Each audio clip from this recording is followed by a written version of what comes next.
I'm just like, did it. All right. So got it. We are live and we are just setting it up. I'm going to make a video of all my 100 videos saying I'm setting it up in different tones because I'm always doing that when I start the videos. And yeah, it's going to just happen. It up. See, it happens. It happens and it echoes and I stop it. But welcome everyone. Good morning from India. I told you I used to sit and do interviews. I can't do sit anymore because I'm so excited I'm reaching the 100th mom. I stand, I bounce, I do things because I want to like do this. I'm just this much away. Lots of things happened when I was taking this journey, and so many amazing things have happened. I've met amazing people, and I'm waiting to meet them and give a tight hug to all of you.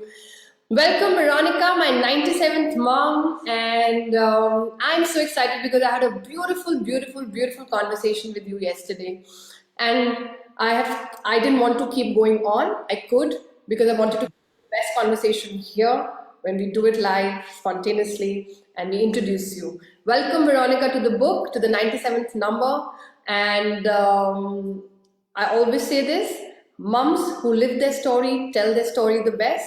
I don't read biodatas, I don't read long letters, I just let the mom tell the story. So let's go ahead and listen to Veronica's story, all about you, whatever your journey has been. And you as a mom, I will ask you as a mom, the next question, but let's talk about your journey till here. First and foremost, I can't thank you enough, and I'm so humbled and grateful, and I can't even begin to express my gratitude and my appreciation and my admiration, to you and to what you do. It's just it's mind-blowing. And listen, to commit to something and stick through it all the way, kudos to you. Like that takes a strong woman. So you know what, congratulations to you. That's all I can say. And I'm Veronica Natia, confidence and business coach. I am a single mother of two legends. I hold a COO position in Hudson International Freight Forwarding. I run my own seven-figure coaching business. And what I do nowadays mostly is I raise legends. I'm known for being the queen of legends, and I raise others to fulfill their mission, but most of all, live their purpose. And that's how I get to live my purpose. That's it. That's who I am, No, I should say that's what I am, right? That's what you are.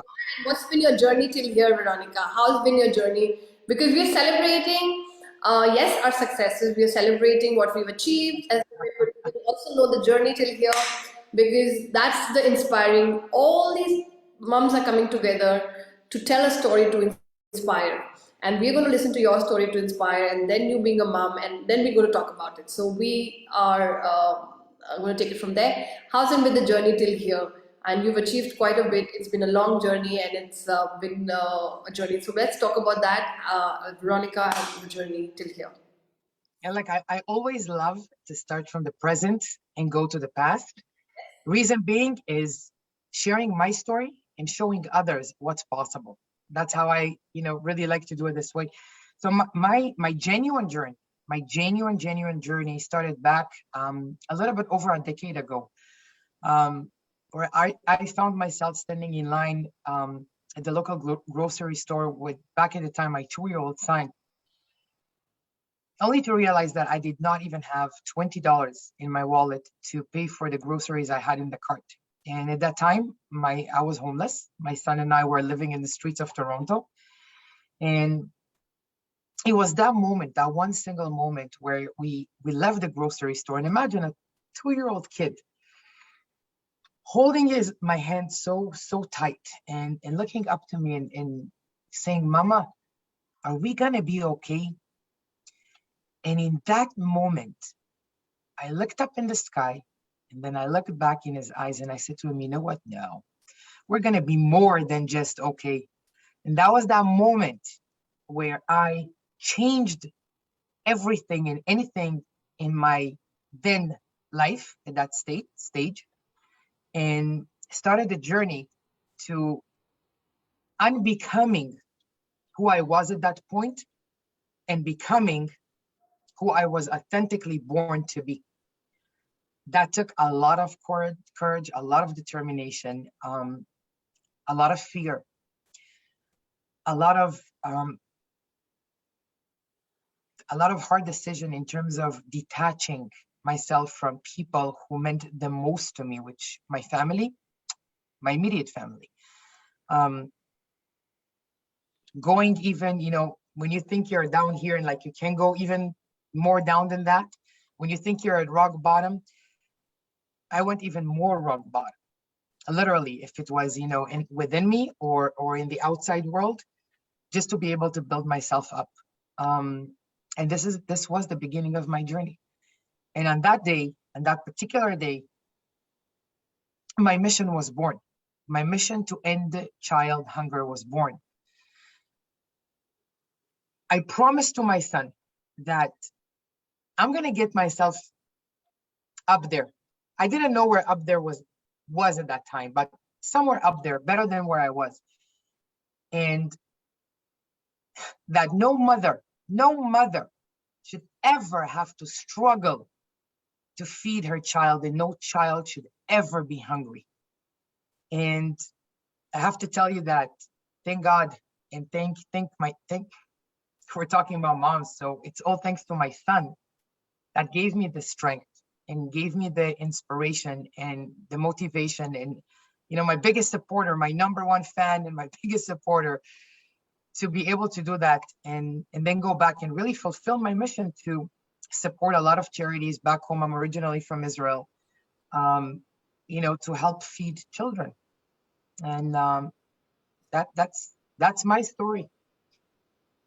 And you had to be in this book because the story starts from I mean, all of our stories start when we are born, but then a part of our story starts when we are born again, and then we are born again sometimes when our children are born, and then it starts from there, and then your story starts from there. And it's amazing that when we're moms, we feel that children, like, we are there for our children, and our children are to be saved because of us.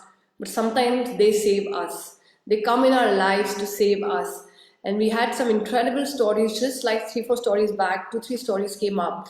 When the child came, is the time they could rise. When the child was there, is the time, it was the time to rise. And yes, it's the strength of the mom that allows you to rise, but it's the child who brings it on to us to say, I'm with you, and let's do this together. And then we do it together with them and for them. And then I always say, we climb the peak with them, they follow us, and then we give our shoulders and we say, fly from here. And that's why all mothers need to climb that peak and not stay there, because they don't know how to climb unless they see the peak, they see the vision, they see the view, and then we give them the flight just from our shoulders and say, we did it, now from here it's all yours. So beautiful. I mean, it was just taking into my heart, that whole scene you were talking about. And yes, no child should go hungry. And when your own child says what he says about hunger, it's just another level of going down, and then you say, we'll rise from there. So beautiful, Veronica. And your journey as a mom, many moms are listening to this. We are all tuned in, and you're an inspiration. You inspire confidence, you inspire so many people to live a better life. What do you want to tell mothers?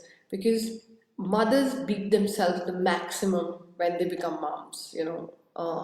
We beat ourselves a lot. And what's there? Like, what you meet a lot of mothers, and what is it that you find to uplift them?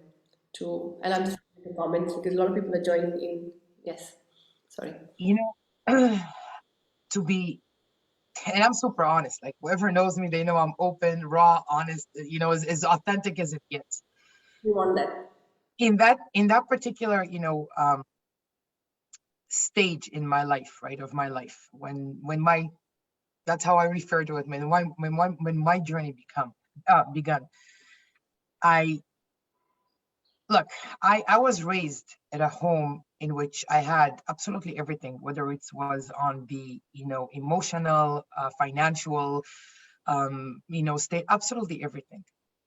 But my mom, God bless her, may she live until 120, always used to put me down. Always, still does. I'm 43 years old. She still does.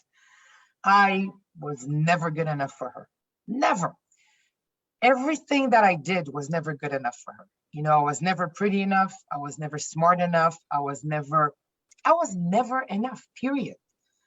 And she used to judge me for absolutely everything. And I remember those moments where she would tell me one good word or one cheerful, something to cheer me up. It was like almost, I had to pinch myself to believe that it was happening, only to realize that she never even really meant that. She never even really meant that. It was like, okay, and I had so much resentment towards her in the sense that I lived my life up to that stage based on the script that she wrote for me, based on, the script that society wrote for me. And I was just not me. I was the unhappiest person, although I was super successful at the time. Right. But the success was defined by other people, not by me. Right. As successful as I was, just as miserable as I was. And the reality was that in that, period of time, I promised myself that, you know what? I am going to be exactly the opposite of my mom. And when I tell you freedom, my kids both, I have a 9-year-old daughter now, total freedom. Be who you are. And the reality is that we as parents, as mothers especially, because we were raised to live our lives due to meet certain standards or to live by certain scripts, which those scripts or those standards are not ours. They're not who we are. Great, my mom wanted me to be a doctor. Well, I'm sorry, I don't have the brain for that. I can't. Forcing somebody to be something that they are not, as much as you want it as a mother, because as mothers, what do we want? We want the best for our kids. But the way we define the best is not necessarily the best for them. And the problem is that so many conflicts, and I see that especially, my son is almost 14. I see it with a lot of moms that I work that they have teenage kids. This is when it hits. This is when everything hits. That constant conflict. Oh, you don't understand me. I don't understand you. And it's arguments and go to the room and slam the door.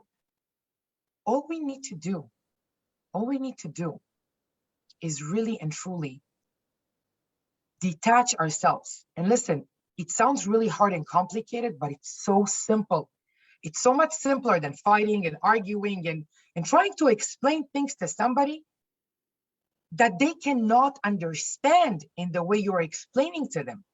Right. It's like teaching, my daughter has a learning disability. So great, one teacher teaches her in a certain way and she doesn't understand it, but the other one will teach her in a different approach and she gets it all.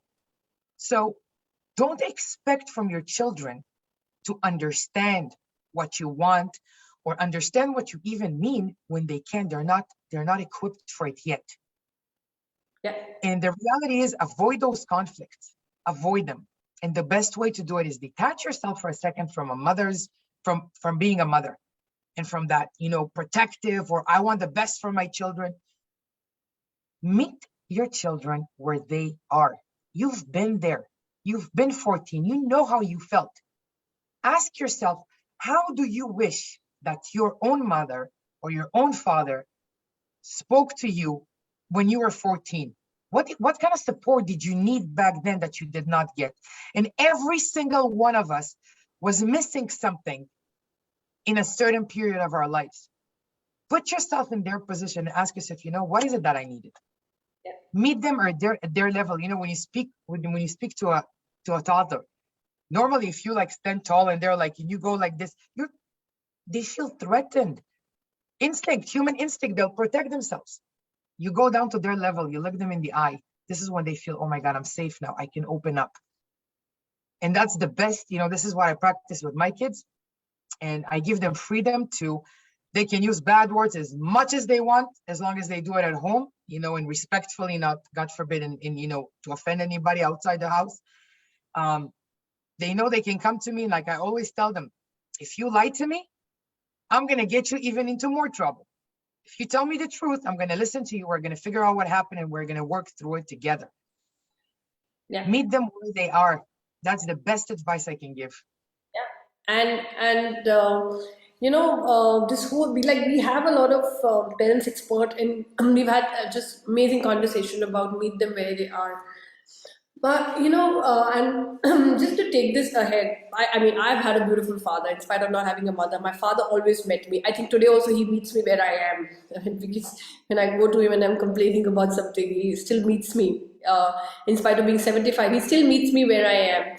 And I was a big rebel myself, and big joint family. And in India there's joint families. So I had three fathers because there are three families, and all three of them are all seven kids or everybody's kids in that joint family. That's how the families work. And I'm blessed that I'm raised in that. That's why I can hold 100 moms, because I know how to hold a lot of people in my heart. And all of them are people who've loved me. And when my mom was taken away, but I see that, and I meet people, I try to meet my kids where they are. And I've done some insane stuff. And what you just said, that don't lie to me, and come on and I will solve it. And my father always told me a beautiful story that I must share, and if people can use that story.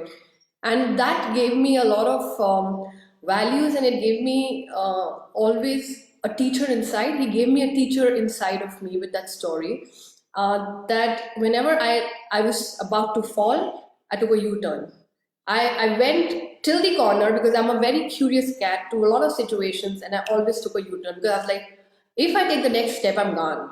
And the story was that he told me that I was, I think, all of 10 or 11. He just told me that your life is like, you like a cliff. If you see a cliff, and you're standing at that cliff, and one side is fire, other side is thorns. Somewhere is there waves. There's a deep this thing. You do whatever. And because we were in Indian society, and I was the girl who was being supported in a big seven, like only girl who was being pushed, go ahead, do whatever, and other girls were still not expanding. So he told me that you can do anything in these boundaries which are there, and if you fall, either you fall. So I was like, what is he talking about? If you fall, and there'll be fire, there'll be thorns, there will everything. All that was okay. I was like, yeah, Dad, it's not so dramatic. You're being very dramatic. But he told me something very special, and at that time he said, if you fall, my hand will be there to get you back. I will always give you my hand to get you back, whether it's fire, whether it's thorns, whether it's this deep sea, whether it's a dark place that you've fallen in. Know that my hand will always get you back, but the scars are yours forever. You will have to deal with it forever. I can only heal it, but they're going to be with you, and you will have to live with it, and I will live with it with you. I don't care about the society. I don't care about what the world thinks. I will bring you back because you're my daughter, but you will have to live with it. So when I got that, yes, I was hanging out with drug addicts. Yes, I was hanging out with punk artists. Yes, I was having out, but I never got into it because I was like, the scars are going to be mine. He gave me a responsibility for my life at that time, saying, it's going to be yours.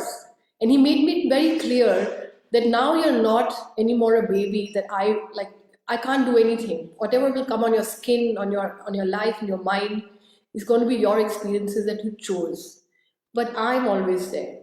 So I never feared when I came back. I was like, Dad, I did this, and Dad, I did that. And he was like, it's all right. He always stood there, and everybody told him that you're going out of control with this girl. This girl is going to just go out of control, and look at you not giving, and because she doesn't have a mother, she's going to think even more people are going to think that, what are you doing? She's always flying. And my father just loves seeing me fly. But he always feared. And today when I became a parent, I know, I was like, how did you do it so calmly sitting? Yeah, go fall, I'll get you back. Go fall. I can't do it. Can't do it. It's very tough. I tried doing it with my children, but I still try to catch them and tell them. And so what you just said resonated with me, that meet them where they are, give them the teacher, and then they will do what they have to.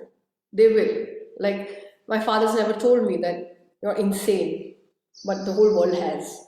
But because my father never told me, and I knew he'll get me back. Even today, I'm like a daddy's girl to say that. So that's the message when you were giving is absolutely amazing. You allow your children to grow and let them fall, bring them back, but let them know that they will deal with the scars because the hurt and pain will be on them and they will have to deal with it and come out of it. So it just reminded me, it's a very old story, and your story reminded me of that. So I just thought it's a nice place to share it. From there on, Veronica, you've taken on coaching. You've been called the number one coach in 2021. Why coaching? Why? What inspires you to be a coach? The truth is that my background, right, is in the corporate world, Yeah. and mostly executive coaching, building company cultures for Fortune 500 companies. And I have to tell you, everybody, well, not everybody, but 99.9% of who I know, they always have, negative things to say about the corporate world and their 9 to 5 job. And I love the corporate world. I mean, this is where I thrive. This is where I feel my core is. I love it. Yet I had a mission to fulfill, and child hunger.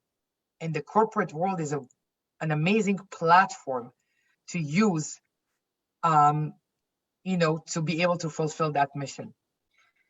But it's not just that. It's not just, really donating the funds or it's deeper. And the reality is that, I wanted to work with mothers. I wanted to work with mothers. That's what I wanted to do. I wanted to help mothers. So what better way than becoming a life coach, right? Because I could become a counselor, but life coaching. And again, it was already in my core, right? Doing the executive coaching, corporate coaching, it was already in my core. I'm like, okay, I'm going to take it next level. And I decided to join the Jay Shetty certification school, which, what a journey on its own. And now I'm honored to work with Jay Shetty directly and mentor some of his programs, which is really, he has his mission to transform 1 billion lives. And his mission inspired me, and that's what I joined to begin with. Transform 1 billion lives. Okay, that's the way. And that's a movement to join to fulfill my mission, to be able not only to do it on a financial level, but also on a spiritual level. And that's why I decided to pursue coaching. It's beautiful, and the ease with which you step into everything, it's just beautiful to see that, Veronica. I just see that everything looks tough. It seems the journey has been tough, whatever little I've known of you, but I love the way with ease that you embrace life and you just move forward, and it's just a matter of I just did it because I just did it because it's like that, and that's the inspiration. And this whole movement started with the self-portrait, the image part that and I was just finishing the workshop. I've been on a workshop, fourth day of my workshop of self-portrait. And I see magic. Like when we start with these limiting beliefs around how we show up, how we look, what's happening, lots of stuff that comes up. And we realize in 3 days that, my God, we're just walking very heavy. And we're walking that if we're not this way, we can't show up in life, we can't shine. And there's so many limiting beliefs. What's your journey around the camera? What do you feel that, like with your children, do you take a lot of pictures with your kids? What's been the journey? Are you more like, because moms are missing, and I feel that a picture can get you back. It can bring you back. And I missed it when I don't have a single picture with my mom hugging me. So when I became a mom, I was like, so I have had many mothers mothering me, but I don't have that mother who birthed me, a picture with her holding me and saying that I love you. And when you don't have that and you become a mom, this is a big miss, there's a big gap. You suddenly feel the hole, that how do you do that? And pictures can bring you back. If I had any And when mothers decide to totally say, no, I don't want the picture, no, I don't look nice, how dare you put my picture in the social media like this? Like, we dare not put our mothers' pictures in social media when they're oiled. Like right now, I'm literally in little oily hair doing a live, but we dare not, like children, if they put it, especially teenagers, sometimes they make funny pictures of their mothers and just go put it in the family groups, and there's a lot of lecture. And we catch ourselves talking to our husbands and in the front of mirror, and they just copy us all the time. The ripple effect is too much. My child, my 2-year-old, I said 3 times to him, I'm tired. He has started telling me I'm tired every 2 minutes he walks. Every 2 minutes he walks, he says, I'm tired, ma. I'm like, you're not tired, you just woke up. How are you tired? But right now, I don't realize that he's absorbing. So if he can copy that I'm tired, and when I was like somebody was unwell and he said I'm sick, so they're like, they're catching us. And when we say we have dark circles, I say it sometimes, I still am working on it. We say that we become fat.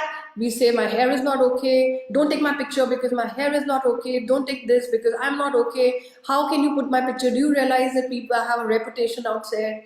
And then I had a mom who said my children started putting concealers under their eye when they went to Zoom class online. And when I asked him, what are you doing? He was a boy, and he's like, what are you doing putting concealer under your eye? He's like, Mom, you're not the only one with dark circles. I also have it. So I can't go to Zoom, because he saw his mom all the time going with concealers and makeup in Zoom. So that's what was coming, and I have taught children photography as well. And I purposely do that. I said, go take a self-portrait. And this was 7-year-olds or 8-year-olds I was teaching online photography. And he said, nah, he was a brilliant photographer.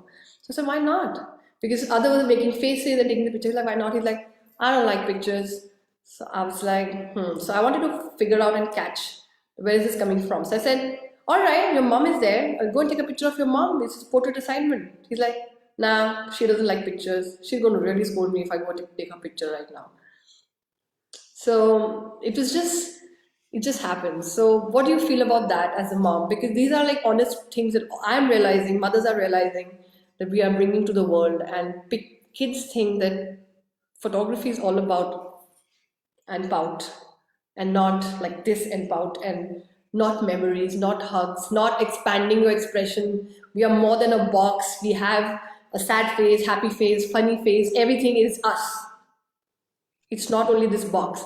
So where do you feel that as a mom? Is that, before a mom or before anything else, as a human, me, Veronica, I love pictures. I've always loved pictures. I've always loved to take pictures of myself, back in the old ways when we still have to go and develop them. My daughter is like me. She loves the camera.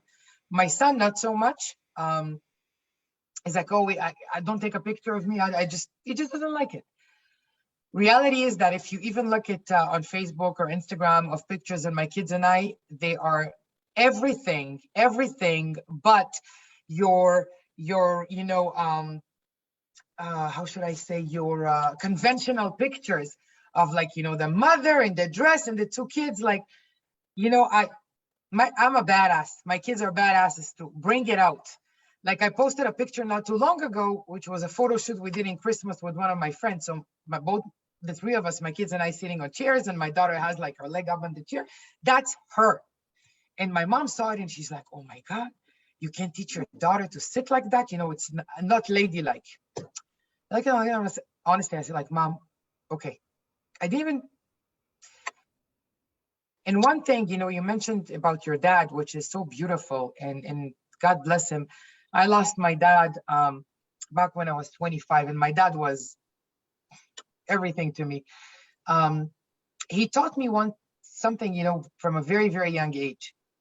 And he always used to talk about, failure, and always to failure and success. And he taught me one very, very important lesson where, when I was back, the age of 9 and 10, I couldn't understand it totally. But he used to tell me, Veronica, you know what? The formula to never fail is to always be true to yourself. You know why? And I was like, no, because the only thing that never expires is the truth. Yeah. And every time that I felt a little bit of lack of confidence, whether it's speaking in front of an audience, whether it's going on camera, whatever it is, because we think, oh, people are going to judge me. What are they going to say? But if I try to be somebody else or show somebody else, show myself to somebody else on camera, people are intelligent. People are way more intelligent than we think they are. They read right through the crowd. So I always remind myself this: I need to stay true to myself, period. And this is why I can never fail. To be honest with you, I'm the type of person where when my kids were born, camera and it was easier because he had the phone, so it's like every 2 seconds. And even my son, when he tells me when we go on trips, oh, I'm like, Armani, listen, we can only hold so much consciously right here.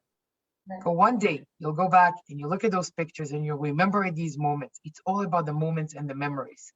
And this is how honestly, this is the only way I convince him to take pictures. Yeah, and it's beautiful. And that's what I'm saying, that when the mother becomes a badass, the children become the badass. When mother becomes lack of confidence, the children don't have the confidence. How does a child know that there's a peak when the mother never climbed it herself? And how can she talk about the view when she's not seen that view herself? And that's why the children will have to catch us, sometimes ride us, and see us climb, so that we can show them the view, we can show them the world. And all of, and again, coming back to my dad, my brother was already 14, 15, and he had developed his personality, because we develop our personality when we are whatever age we are by then. And I was 8, and one of the psychologist friends has said, listen, that boy has already created a lot in his head. He is going to move forward with a lot of this for a very long time. This girl, you can catch her right now, she's just 7 and 8. And that's the day my dad decided that, okay, and it's a difficult thing to say, okay. And in India, even to bring a girl child, 25 years, first baby photographer, people were just like, what is a baby photographer? And there was, and my father decided to stand by me every time. He used to, like, decision between work and me, it was always me. And he always said, I have 2 pigeons. One pigeon, I keep kicking him and I say, go fly. And he just comes back and sits next to me. He says, I don't want to. And this girl is another pigeon of mine that just say, come back. And she doesn't want to sit with me. She just doesn't want to sit with me. She just keeps flying all the time and says hi from very far. But I have my 2 pigeons. He always calls us his 2 pigeons. And the same parent can change. And at the different point in time, when we climb and we didn't, we see the difference in children. And I'm not saying I'm better off than him, but I am embracing unpredictable situations much more. My teacher guides me much more, and I'm not scared. And I also keep telling him, go off, push. And he says, I'm okay sitting here. It's all right. So it happens to the same parent with 2 children. And if we don't climb, they won't. Your father, again, like what a great human. But this, it reminds me so much of like I said, my parenting approach. It's a very conscious choice that I made that is going to be very different, than my mom was. The way I see my relationship with both my children is, or the way I see any relationship, it's all about partnership. My children are my partners. They see me when I'm at my worst. They see me go through the process. They see me in my best. If they see me crying, I'm not going to pretend everything is fine. I sit there. And again, even when my son was 5, like, you can always, they feel everything. So people would ask me, like, how can you talk, with your son about business, about your work or whatever it is when he's 5? Of course you can. You use their language the way they would understand. And you know what? A partnership is, like I always say, look, it's not you and your partner against each other. It's you and your partner against the problem. Right, This is where, again, that partnership, in any relationship, whether it's a mother and a child, a husband and a wife, parents, whatever it is, it's that understanding that, it's a partnership. It's not you and I against each other. It's you and I against the problem. Let's see how we're going to work it out. And the beautiful part is that when your children see you, my kids call me, super mom. Okay, but there's a reason. It's not because I, have that facade where, hey, I'm going to do everything. Like I'm capable of everything. They believe I'm capable of everything. And that's what makes me be capable of everything. But the reality is you can never grow truly and understand genuinely if you don't witness the process. And I let them witness the process, obviously in their language, meet them where they are. And I think that this is what your father did as well, is just so, so much to learn, so amazing. Like I said, freedom. Be who you are born to be. I can give you my advice, I can give you my experience, I can show you. Yep. Take it, mold it into who you are. I'm not here to mold you. I gave you life. I'm here to guide you. The reality is that it ends up being exactly the other way around, because our children are our guides. Yeah. And you know what? My kids are my partners, period. I don't see it as a mother and a child. They're my partners for everything. It's beautiful. And what you just said was quite an aha moment for me when you said it's your partner and your partner against a problem, and it's not your partner against your partner. And that solves quite a bit of problems of all sorts, just that one sentence, Veronica, because, it's always we just feel that, oh, my partner's not understanding, and the partner could be your child as well. And, the supermom part you just said, because you're honest with your children. I feel if you tell them that you're in a problem and they see you overcoming it, that's the time you become a super mom. But when we just keep saying we're super mom and we never share our problems, we never say we have a problem, what happens is they don't even know that you went through anything, and they don't even know that you climbed any peaks to come out of it. So there's no contrast of what happened and where she was. And I've had an Air Force officer, and I brought in, she was the first batch of Air Force officer of this country, and I brought her son in as a guest. And he said, I never say it enough, but she is a superstar, and I saw her struggling. I saw her going through what she was going through. It was so tough for her, but I saw her solving it. I saw her showing up. I saw her coming up. And they see it, they can see it. But when we hide it, it can keep showing on our face, it can keep showing by absence of being in the pictures, but they never know that there's a problem, and it's too late when they grow up to figure out that how to combat it. So when we walk like partners, it's a beautiful message. When we walk like partners, to our partners we tell them it's tough today, it's hard today, and but tomorrow is going to be better, and I'll do this way, this is how I did it. These are all formulas being given to them. That's it. Like, we give the formulas to them. And I told my son recently, I'm a believer of light. I feel light heals you. I'm a photographer also, but I feel sunlight heals you. And sunlight, we are meant to be in sunlight. And that's why I was telling the workshop today that when we are upset, we generally go towards sitting in a dark room naturally. But if we just move towards the sunlight, the healing process is going to be much faster. You're going to feel it. You're going to feel it all shedding off and being filled again with that empty cup that's just happened. So I generally go towards the sunlight, even if it's middle of the afternoon. I move to the sunlight and not to the dark room, because dark room will make me go even, I'll take longer to come out of it. But in the sunlight, I'm like, look. So I told my son, my 8-year-old, and I told him when the sunrise happens, and he's like with his eyes shut, I said, okay, tell the sun that just burn all my negative thoughts that were there in my head. Just burn it out. And he does this cute thing. He just picks it with his eyes shut and he'll say, burn, burn, burn, and he'll do that. And then I'll say, give me the light that you have. Give me the light that you have. And just convert everything into light. And then he just keeps doing this. So now I told him 2-3 times this. I see him. So these are the formulas we give them, right? And I see him, sometimes I catch him, I think he's had some negative thought and he's becoming a teacher. There's a teacher rising in him. And then he suddenly does this and he just keeps doing this, In the middle of the play, while playing basketball, I saw him that day doing this. He's like, what happened? He's like, oh no, it was just a horror movie that came into my head. So I just wanted to remove it. So I gave it to the sun to burn and took the light back. So you know, we don't realize it that we don't need to give them really books or something, but just the way we are embracing life and we are bringing light, we bring light to them. And that embracing, I'm a firm believer, sunlight heals you. And I was telling again, I must say this because these are my discoveries of a lot of learning over a period of time, 25 years.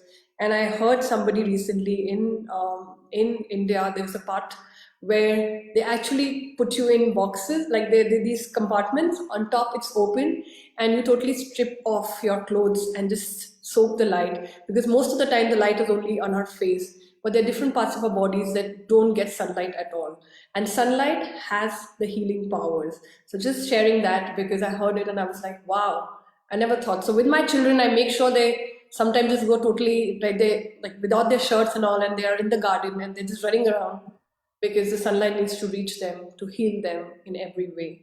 So there can be endless stories, and I love the part. I'm really taking that. It's partner against. I'll go right now to tell my husband, you know what? You and me are against the problem. You and me are not like we're never against each other. I just love him too much, but it's always against the problem together.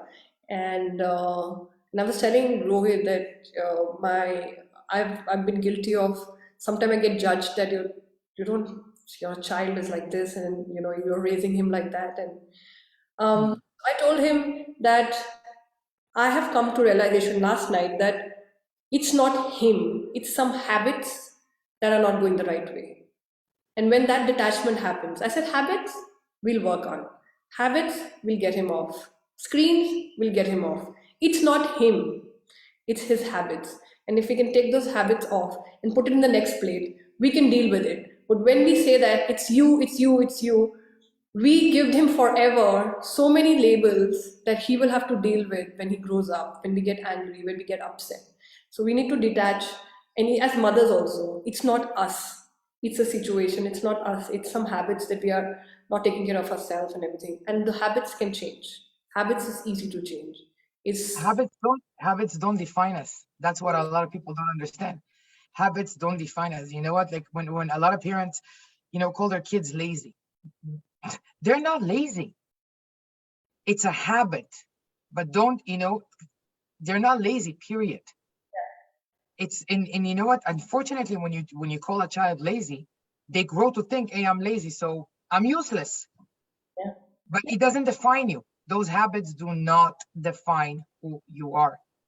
Um, I think it's a good sentence to not use "you are this," "I am this." And I think maybe you can give us a better sentence, being a coach, that what is it that we can give to mothers here, that rather than saying you are like this, you are like that, or I'm like this and I'm like that, what should we give them so that they can use that instead of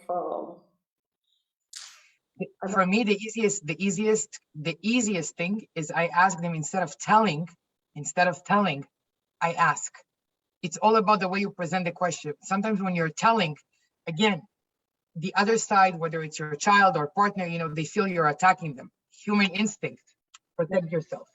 But when you ask, when you're curious, I've learned a very valuable lesson from one of my mentors, which was, always be curious. The more curious you are, the more questions you ask, the deeper you'll go. And that's what I do with my kid. I don't come, oh, my son's name is Armani. I'm like, I'm not Armani, you're like that. I ask him, what makes you do that? What do you feel? What's going on inside you? And sometimes he will tell me, Mom, I don't feel like talking about it right now. Okay, buddy, whenever you're ready, you know where to find me. I don't even force him to talk because, I'm going to irritate him, agitate him even more. So really, it's all about the way you present it. Instead of telling, remember, asking. That's it. and to put it to perspective to mothers, we can ask ourselves why we feel the way we feel and why we can't do so many things that we say we can't do. And anyway, you're a beautiful soul, Veronica, and I can talk to you and learn so much from you. And this book will amplify all of your messages, I promise. That's my promise. Like, I can see this book amplifying each of your messages.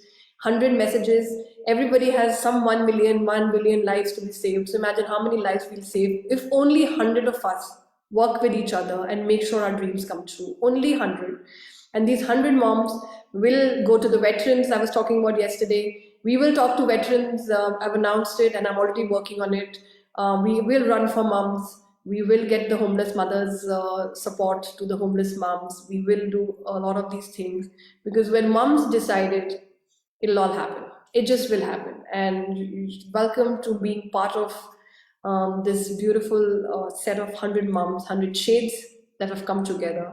And we're all from across the world. And I was marking them on the map and I'm like, wow, we've covered it all. We're from everywhere and we do everything. Veronica, welcome to the book. And it's an honor to have you. It's an honor to learn from you. It's an honor to learn from each mother as well. I have learned from each, like every time I shut the interview, I'm like, okay, I've got one more chapter added to my life. And I must say, 100 chapters being added to my life, it's a lot of wealth that I'm collecting with all you moms. All right, so I've gone off the camera, but because I was having a workshop, the camera says enough. I'm going to come on like this with the regular camera now. And we Amazing. everything. But I want to ask you, what's your dream, Veronica? Because the book is called 100 Self Portraits, 100 Dreams, and we all are going to make this dream possible. And I'm saying we because it's going to be we. We're going to make this dream possible. What's Veronica's dream? My dream is that all the countries in the world, all the leaders of the world will come up with a law, write a law in the constitutions that every single person born on this planet is obligated to live up to their authentic self and be who they were born to be. Yeah, I mean, and it'll happen. And it'll happen because when you decide, when a mom decides, when a person decides, 14 Peaks, I don't know who's watched it. I'm just blown away with that film. I keep talking about that film. That man who did 14 Peaks in one season, the record he broke was of 16 years. It's been done in 16 years, which he did in one season. And I must tell everybody, if anybody wants to get inspired and know what all can be done by one human mind, 14 Peaks is a movie that everybody should watch. It's a movie that everybody should watch. So thank you for showing us these peaks and showing many, many women the peaks and climbing it with them and shouldering and saying that you can do it and you've done it to so many people. And I'm sure you're going to do it to 1 billion lives, a million lives, a billion lives, whatever you said. It's going to happen. We are going to join you in amplifying this. That's what this book is. We will amplify this message out, and I'm going to be meeting you as well because that's my next 6 months, 7 months. Give it to me. If he can climb 14 peaks in 6 months and with the record of 16 years, you 100 moms can be here. I'll make it happen. And if you'll allow me, just really and truly, one thing that I want to share with every single mom, and truthfully with every single human. Look, we can only, and we only grow through our struggles. There's no such thing as a bad mother. We all do the best that we can do at a given time based on the knowledge we have, the tools that we have. We all do the best that we can do. And as much as we all like to show, on social media, all those exaggerated successes or looks or whatever it is, showing your struggles, being vulnerable, this is what makes you strong. This is what makes you resilient. And like you said, you know what, Veronica, you have that ease about you because it's all about growing from the struggles and not being afraid of them because they will come. We cannot fight them. We cannot fight them. They will come in one form or another in our lives. So really and truly, I don't fight them anymore. I work with them. I work through them, and being vulnerable is way more powerful than pretending to be okay. You know what? I'm perfect. And it's a beautiful thing you just said that I don't see them anymore. We don't see them. We don't see them as struggles, and we don't see them. And bringing that message out is beautiful, Veronica. That you don't see the troubles. Troubles are there, but I don't see them. They're there, but I don't see them as struggles. So that's beautiful. And we have Charisse and Lucy and Preeti and Anjana and everybody writing messages. Sarah, Ludmila, Debbie is here, Petrina is here, Francis is here, Faida is here. Everybody's here cheering us up, reaching to 100 moms. These are all beautiful moms in the book, most of them. And you're going to meet them, Veronica. But more I than can't wait. I can't wait. But I want to give you the biggest hug ever. I'm so excited, and I'm so excited to meet you. I will keep saying it because I know the more I say it, I will meet you, I will meet you, I will meet each one You're of you. gonna manifest it. Exactly. Saying it. I'm meeting them. By the way, all the place where I'm hosting all of you is already decided. I've decided that also. I'm just going to go find the cost. I'm going to find if you can host 100 mothers, and then we'll see how we move towards the how. We'll We're figure. gonna make it happen. We're going to make it happen. Lots of love, Veronica, and thank you. It's late in the night for you, but it was a beautiful conversation. I can keep talking because I'm excited all the time, and I'm so glad that you joined these 100 moms. And anything before you want to wrap up? Yes, I just want to take another moment to express my gratitude to you. And you know, your wisdom is just so inspiring. And you know what? I could just sit and listen to you talk and talk and talk because you learn by listening. And you are one of those people where I feel that all I want to do is even be a fly on the wall and just listen to you. Because your wisdom is truly, truly not only inspiring, it's encouraging. So I can't thank you enough. Thank you. And you reminded me of my father because my father is the only other person who listens to me all the time. He just keeps listening to me. And when I was very young, he used to go off to sleep while listening to me. And then I used to tell him that, Dad, it's so rude because I was in my teenager. Like, so rude of you that I'm telling you the story and you're sleeping. He's like, no, your voice is like music to my ears, my dear. So you make me sleep because your voice is beautiful. He never made me feel that. And then you just reminded me of my dad when you said you can listen to me. So thank you for that. Thank you for that love. Thank you so much for giving me that virtual hug. I feel very supported, and I feel this feminine energy that was a big hole by filling with these 100 moms, filling me, hugging me. When I was growing up, that hole is getting filled now because of all the love that I'm being showered at by all of you. So thank you for this big mother hug all the time. And thank you, Veronica. Welcome to the book.